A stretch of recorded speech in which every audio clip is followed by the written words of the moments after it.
Yeah, we're online now. So welcome to the regular Q&A session for students interested in Jenkins Google Summer of Code. Today, I will be driving this session, and we also have a number of students and mentors participating. So it's a kind of unofficial meeting just for Q&A, and we can just proceed with that. If you are interested about GSoC plans, status, etc., we have another office hours for mentors and for GSoC project tomorrow. Okay. Okay. So yeah, I think we can just proceed with questions. So yeah, if you have any questions, just ask them or just write them in the chat, and then we will be able to answer them. Okay. Should I start, sir? Oh, why not? Okay. So my name is Prastik Gimali, and I'm interested in the GSoC artifacts promotion plugin project.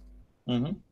Okay. So I have a couple of questions. It was pretty tricky for me to understand the whole flow of the project, what is desired during the project. So I just want to ask you that the promotion job that you were talking about, the new promotion plugin, that it should be represented as a promotion job, right? So that should, yeah. okay, and should it be created in such a way that it would encompass both the freestyle and pipeline projects, or it should be a different job for pipeline only? Yeah, I'll try to quickly answer this question. So probably I should just show you some code to explain why we are doing this project at all. So yeah, we have GitHub, Jenkins CI promoted builds plugin. So this is a plugin which is widely used, but the main problem of this plugin is that it supports only freestyle projects. Well, actually, it supports all abstract project build types. So freestyle, Maven, job DSL, etc. But it doesn't support pipeline and other similar jobs. Just because it's architectural design, it was created long before the pipeline was created. The main problem of this project, what we have now, is that there is promotion class, and this class actually implements abstract build, though it's not a build itself. And promotion process is also not a job, but you may see that these classes hijack the existing APIs of Jenkins. So you may see promotion process implements abstract project. And in addition to that, there is promoted build property somewhere in the list, I believe. And the main problem here is that it emulates a folder, although it doesn't represent the folder on its own. Yeah, here, job property implementation. So you may see that it's item group in Jenkins. And it causes a lot of architectural concerns because, yeah, the class doesn't really implement how Jenkins architecture is designed. So item group is supposed to be item itself in the most of the cases, but here it's a job property, so many APIs don't work correctly. And this structure is also not really extensible if we talk about pipeline, because, well, for starters, you may see that it includes abstract project right here. So if you want to make it compatible with pipeline, you would have to rewrite almost the entire implementation to make it compatible with pipeline. And even with that, it would first break binary compatibility, and finally, yeah, the implementation is just not one would expect from promoted builds. So the idea, instead of implementing this thing, is to actually have a separate job, which can be triggered from promotion.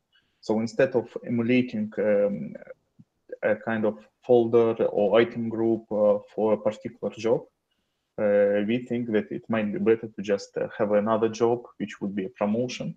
And then you could trigger this job from existing promotion management project. So it was the proposal. a different promotion job would be created that will like work for both freestyle and pipeline projects, right? Did you mean that? Yeah, it would be nice. So when we Okay, talk so about yeah, so when we we talk need to. about a new plugin, it would be great if it supports both job types. Okay, so for that, sir, the previously held promotion build plugin that we have inside the configure category, we Mhm. need to copy that code into a new job, right? We need to refactor the entire process if we need to make it compatible with both the freestyle and a pipeline project. A Yeah, right. common job, a common job should be created so that it will work on both the sides. Yep, it Okay. would be my understanding. Okay. And sir, you mentioned something like triggering promotions as steps, like in pipelines.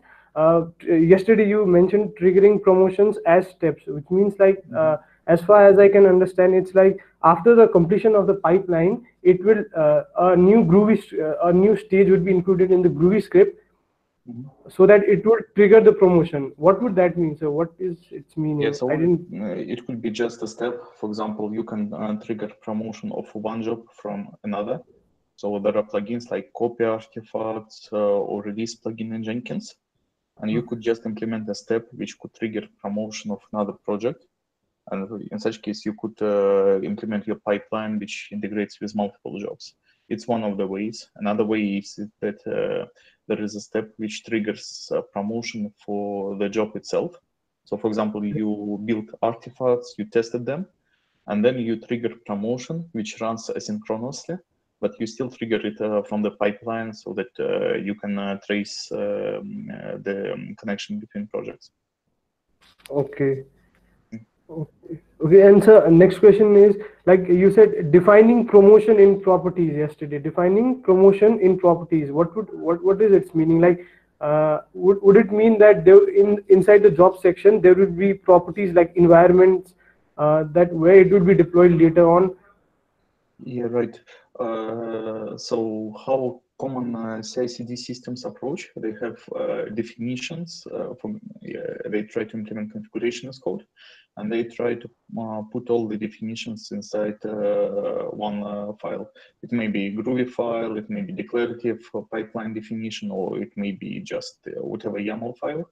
But they still try to have everything in one place. And it would be Okay. nice to have the same in Jenkins. Okay. So last question is like in pipeline will allow manual promotions also, right? Like we do Yeah, in the free from projects, we'll also allow manual promotions like yeah, QA this build, is QA releases, and yes, those things should also be included in the promotion job. yeah, right. So you can Okay. try promoted builds plugin. It effectively implements what we would like to see in pipeline. So yeah, you could add some enhancements, but yeah, Okay. promoted builds plugin already supports automatic and manual promotions. And yeah, I think And- if we could implement it in the new plugin, it would be really nice. Okay, so the plugin that we have named promotion simple build plugin. So Mhm. its total function is just to trigger things manually, right? What is its main function? I couldn't get that.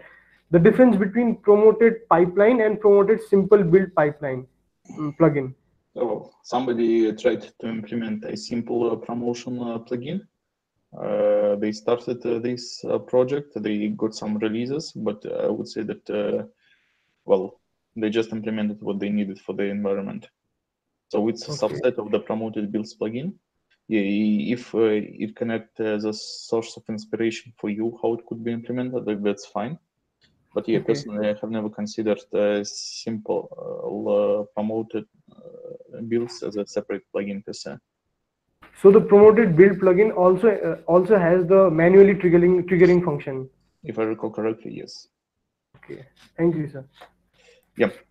Um, so yeah, thanks to all others on the call. So my proposal would be to start from process questions, and then if we have time, we will be discussing project details. Because yeah, I understand that many students here just want to discuss their projects, but yeah, the real goal of this meeting is to first listen up on the process. So Yeah, does anyone have any questions about the process, about the applications, about the details, whatever? Uh,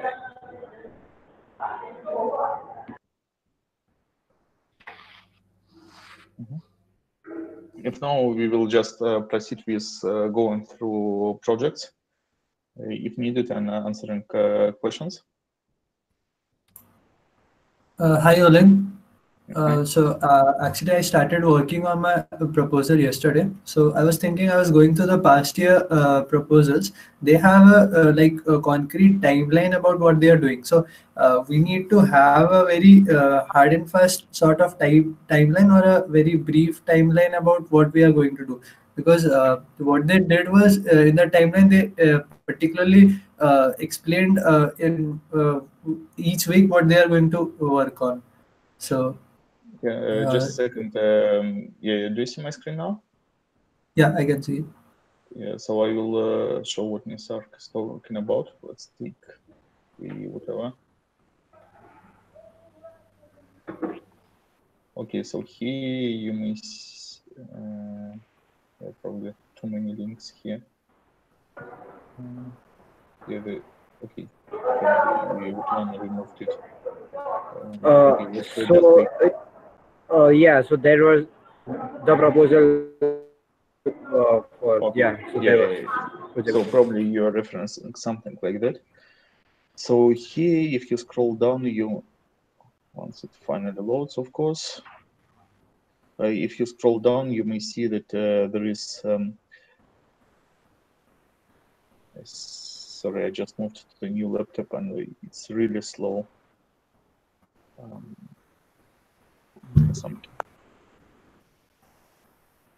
Yeah, I just don't see anything on my screen so far.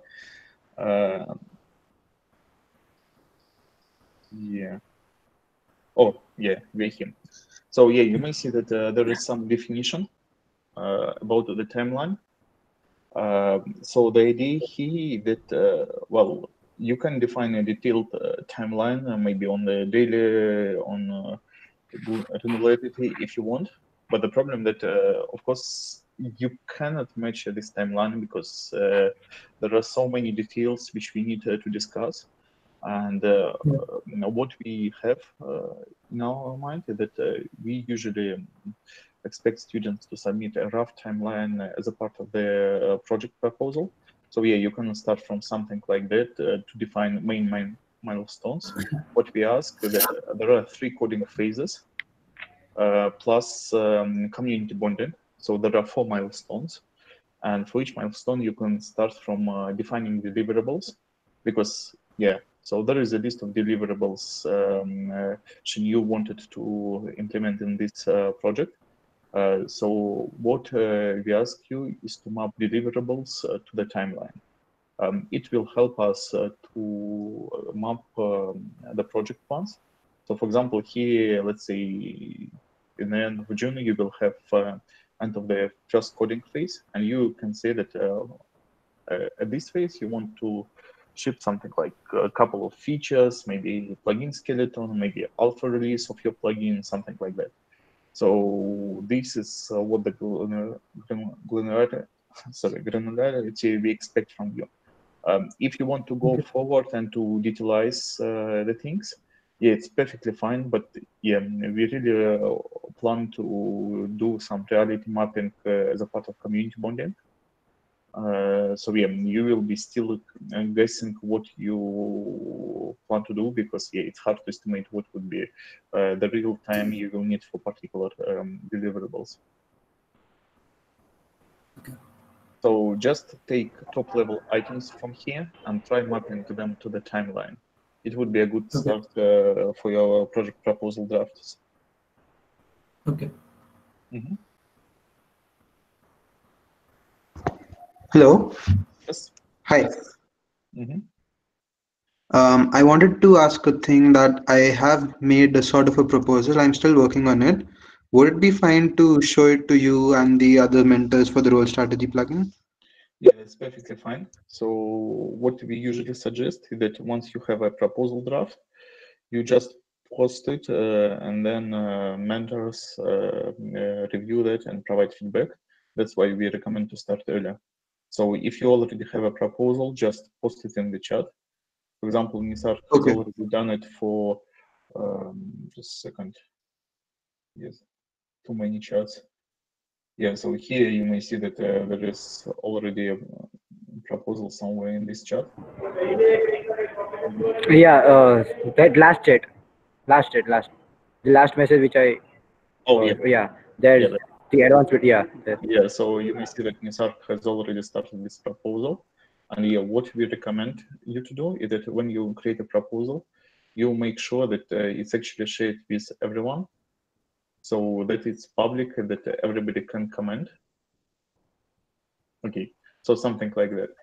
It helps other community members to be able to join the discussion, to provide feedback, and yeah, same as project ideas. Please make sure that these project proposals are public so that we can review them together and enhance them. Okay. And can I ask about some questions from the plugin? I propose to firstly finish the process questions, and then yeah, I believe we will have time and we can switch to the project details. Okay, fine. Mm-hmm. Okay, so any process questions?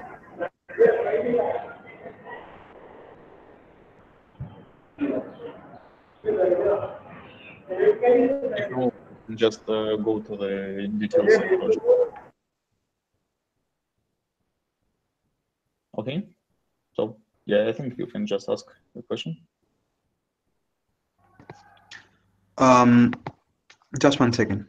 Mm-hmm. I was asking about for the cache invalidation, we have the item listener, right?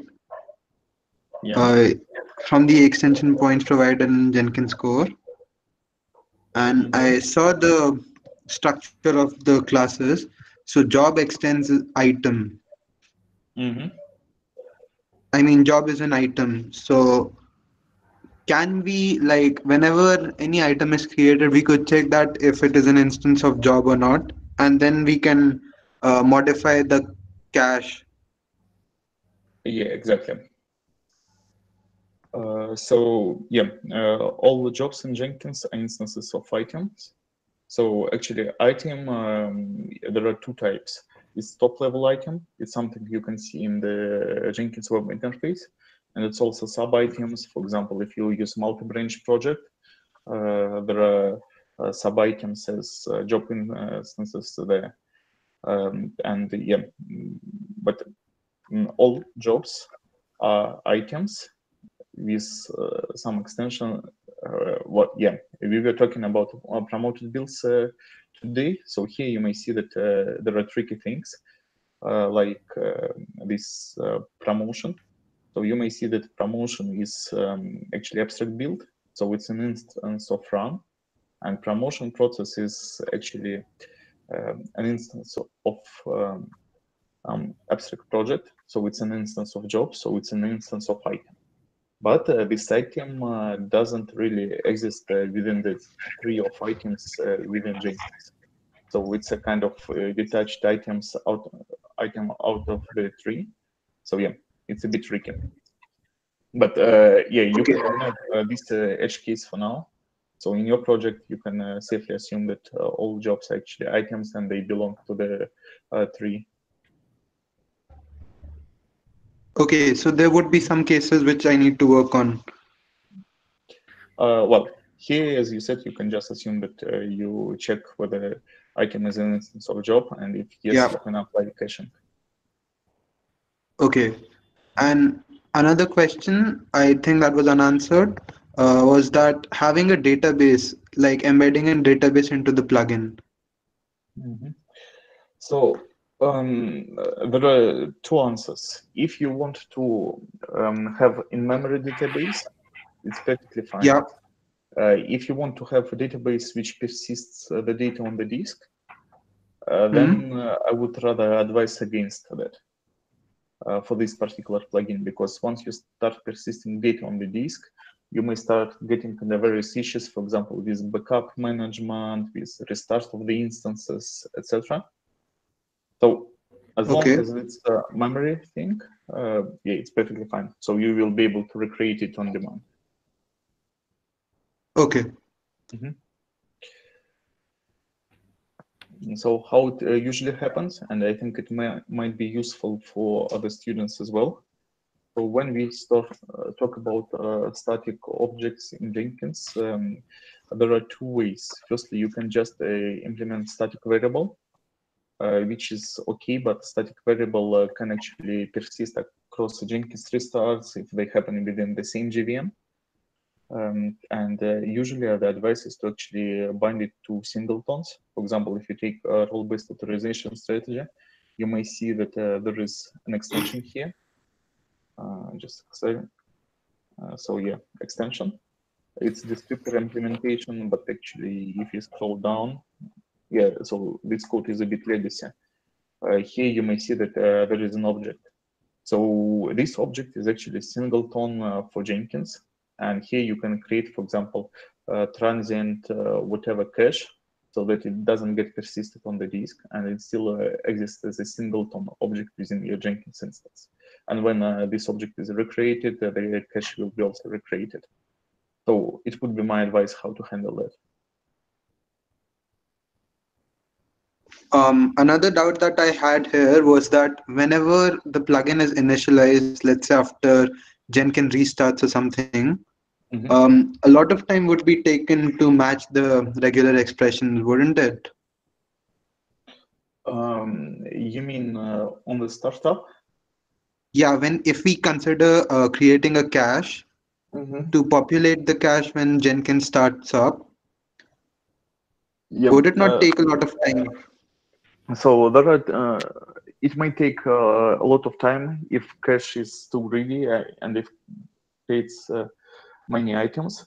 But there are two ways. Firstly, you can implement the cache in the initializer logic, so it blocks Jenkins startup while cache is created. Of course, it's not advised, but you can also initialize the cache asynchronously. So when Jenkins starts up, you can, after all jobs are loaded, you can trigger a parallel thread, which would be initializing the cache in the background. And in such case, the performance, the startup time will not be impacted. Okay. Yeah, so in such case, you can prevent the performance impact on the startup, but still retain all benefits of caching. Yeah, that makes sense.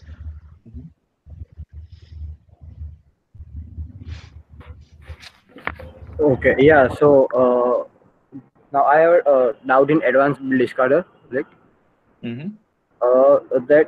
Yeah. So like now after to discussion with the mentors and all that, we like I just came to the conclusion that fingerprinting should be used for the external workspace manager, so that by using fingerprinting I can get the workspace ID, and from that I can get the details of the path of workspace and all that, and from that details I can delete the workspace, right?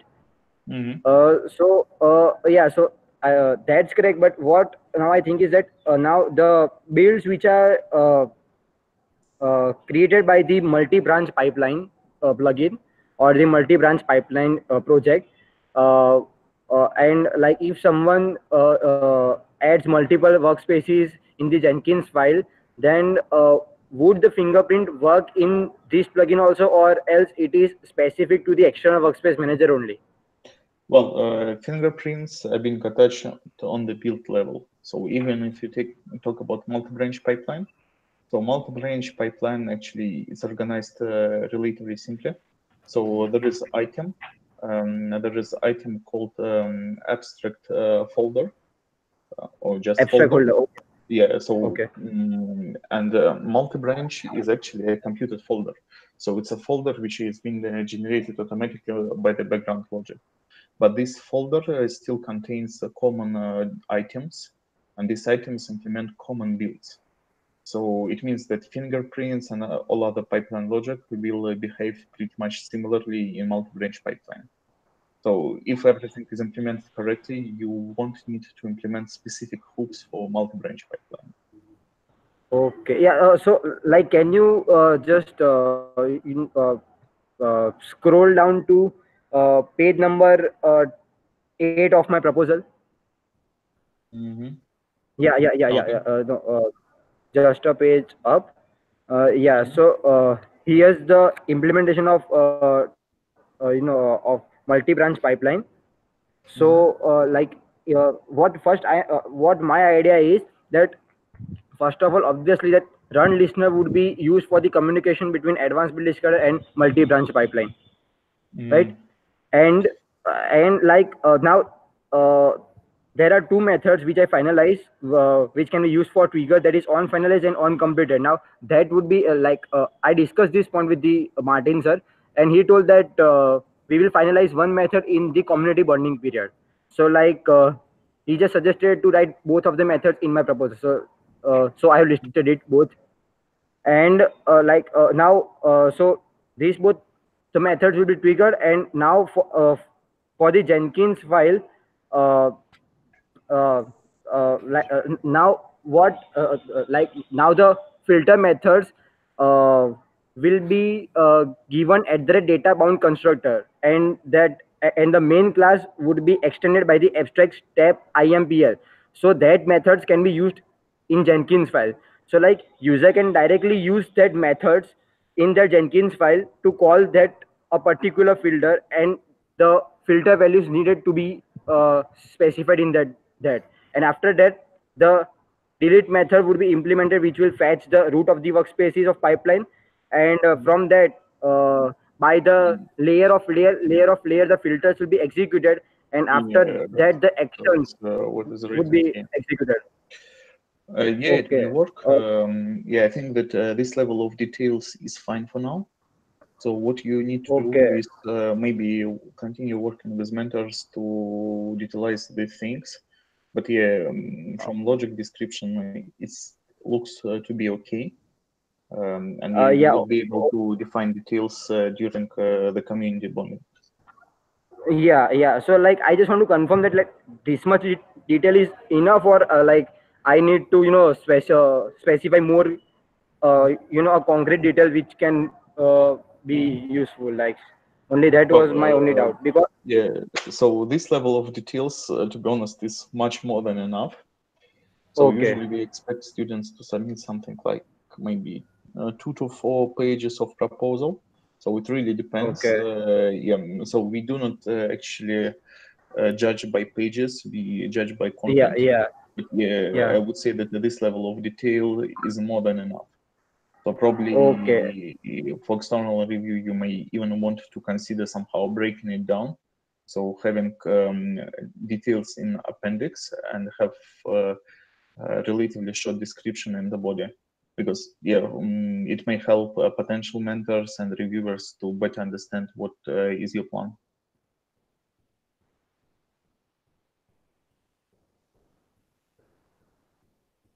Does it make sense?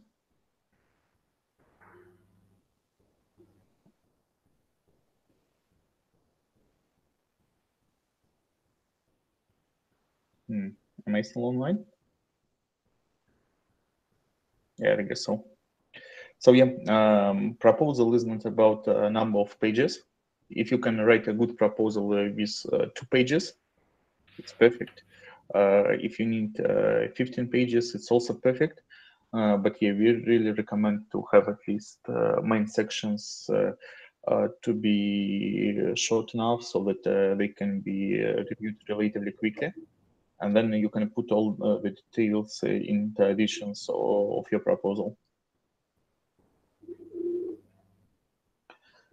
Okay, do we have any other questions? Parichai, you were pretty silent today. So if you have any questions, let us know. And yes, sorry if I pronounced the name incorrectly. No, it is correct. Okay. Actually, this isn't, I don't know, like it's not related to GSoC.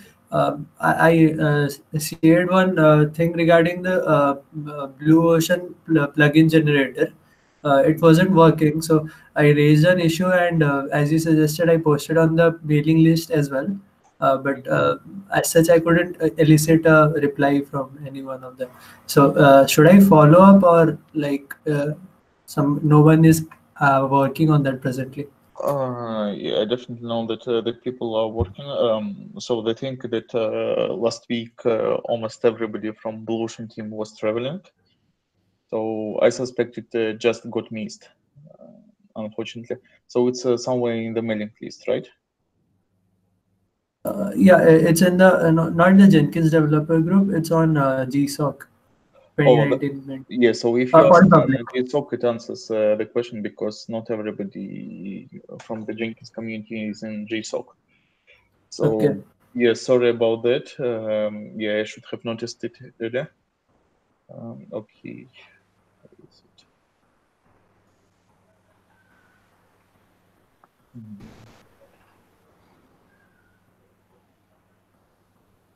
So yeah, if you have generic questions, it's even if you're a student, it's better to ask in the developer mailing list because it has a much bigger exposure. Oh Okay. yeah. So here, for example, yeah, let's see, yeah, Blue Ocean generator for Blue Ocean pipeline development. Okay. Plugin tutorial. Okay, yeah. So here you should really forward it to Jenkins developers mailing list. And if I recall correctly, there is also no, there is no Blue Ocean developer mailing list. Okay.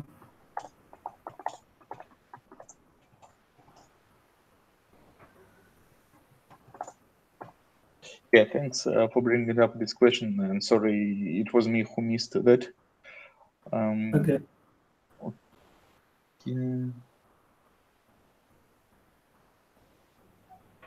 Okay. So Yeah, thanks. should be good enough. And yeah, thanks again for submitting issues and for working on this area. Okay. So from GSoC team, there is Craig Rodriguez, who is one of the mentors. He's particularly interested, so yeah, I think that he might be able to answer. Okay. I'm not sure what is that about.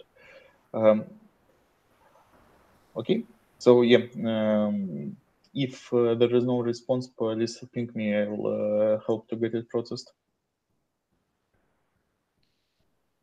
But yeah, if you have development-related questions, something like hardcore, etc., asking in the developer mailing list is probably the best recommendation.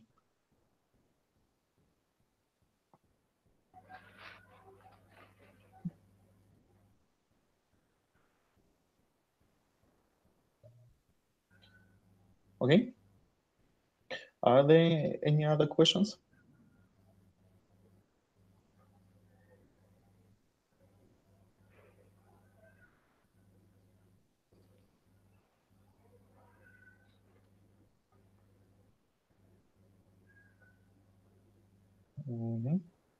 I guess no.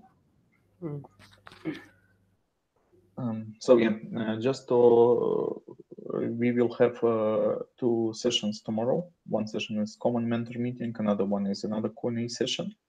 And yeah, next week the application's open. It doesn't change anything specifically for us because yeah, we will be still doing business as usual, always meetings.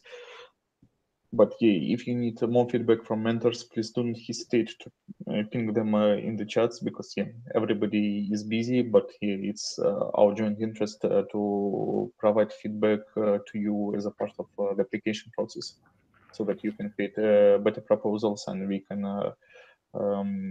yeah, we can just provide some feedback initially so that when we get to community bonding, we are more ready and that everybody can understand what would be the scope.